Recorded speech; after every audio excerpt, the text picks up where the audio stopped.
What's up, everybody? Kenny Simpson with the Simpson team. So, I get asked this question all the time. This is like a search question all the time. Economists are getting asked this question. This is a big topic. It's I think, should I buy now or should I wait?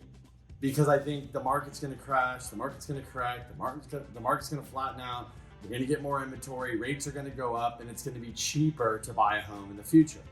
So I put together a little chart here. This is just numbers. I'm not telling you what you should do or not do. I thought it was interesting when I went through these numbers to look at like the overall savings and stuff. So 750 purchase price, a 700 purchase price, a 650 purchase price, a 550 purchase price, and you can see the rates here go from 275, 325, 3.5 to 3.5. So what I did is I said, okay, let's say today you're looking at a house at $750,000, you put 20% down, your interest rate's 2.75. You guys focus on, well, what's my monthly payment? What is my monthly payment, right? And everybody just focuses on today. Like, what is the monthly payment? So your monthly payment with PITI is $32.99, okay? And as we go down here, you can see these monthly payments on the different prices. And right about here is the difference. So if you buy a house for $750,000, you put 20% down, it's a $600,000 loan amount. Your payments, let's $3,300. And then if you buy if the same house, the market crashes, it goes down by 200 grand. That would be insane, but let's say it does, and you predict your prediction's right.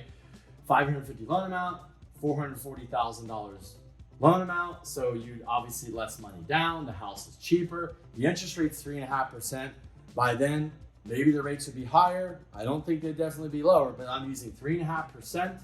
The total payment is $2,625. You save $673 a month. So Kenny, what's your point? Looks like a better deal. Absolutely. But if I come over here to this chart, this is the savings over 15 years. So what's interesting is nobody ever in the world looks at the cost of interest. So we always look at what is our payment today? What does it cost? Give me the car, give me the couch, give me the diamonds, give me whatever, the TV, give me the house.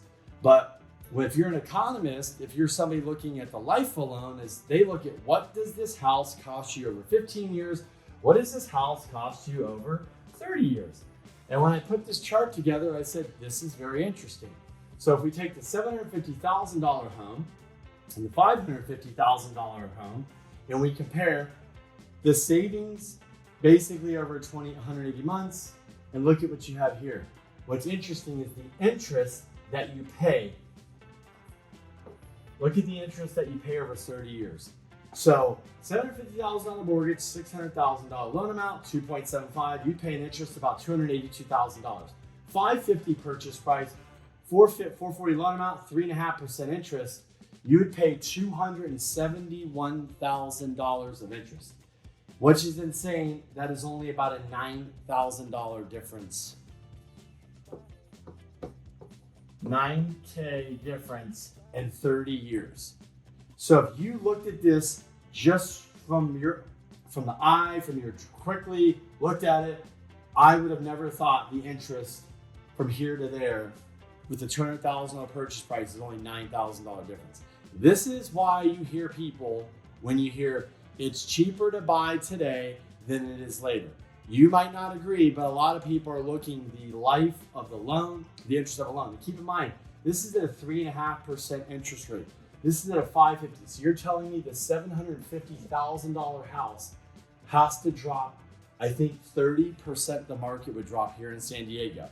I'm telling you, the rate at 3.5% would probably be higher because what would really kill this market is higher interest rates. So if that rate starts going to 4.5%, this thing just gets uglier. So from a down payment standpoint, it's cheaper to buy. From a monthly mortgage payment, obviously it's cheaper to buy. But from an interest payment, you can see it's not that much cheaper.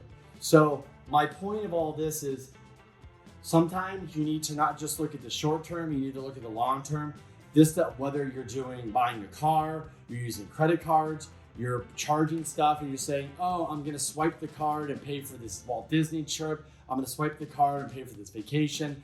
I'm going to buy that TV from Best Buy and I'm going to pay it off over 5 years. If you actually looked of what things cost you over time, and you think, well, I paid this for it, I got a great deal, the interest is a little higher, but it's still about the same cost, you're going to realize that, yes, this house is cheaper 100%, but what you're paying in interest is not cheaper. So as you can see, I didn't go over these products in the middle because clearly at a $650,000 purchase price, 3.5% interest rate, you're paying $320,000 in interest. You start to pay more and more and more.